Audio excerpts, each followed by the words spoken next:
জীবনে ভালো থাকতে হলে ব্যস্ততার চেয়ে কার্যকরী কোনো ঔষধ নেই আসলে।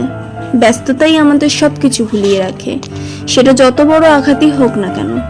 এই যে সময় অসময়ে মন খারাপ, জানলার গ্রিলে দাঁড়িয়ে বিষাদ ওড়ানো, সুযোগে কেঁদে নেওয়া, অযাচিত শোক, এসবের সবকিছুই তখনই ঠেসে ধরে যখন আমরা ঘরের কোণে পুজো দিয়ে বসে থাকি।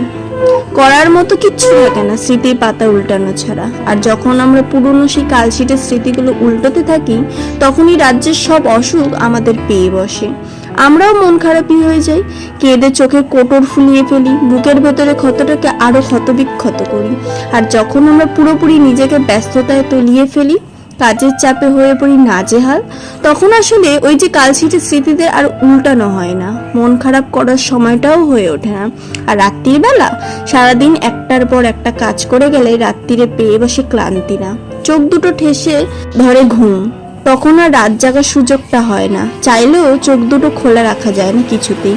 তাই বলছি, ব্যস্ত হও, কাজ করো প্রচুর, সোজা কথায় বললে গাধার মতো খাটো, পা দুটো জিরোতে দিও না, মস্তিষ্কে বসিয়ে রেখো না। দেখবে তোমার ভালো থাকাটা কিভাবে সহজে হয়ে গেছে, মন খারাপের লেজ গুটিয়ে পালিয়েছে অনেক দূরে।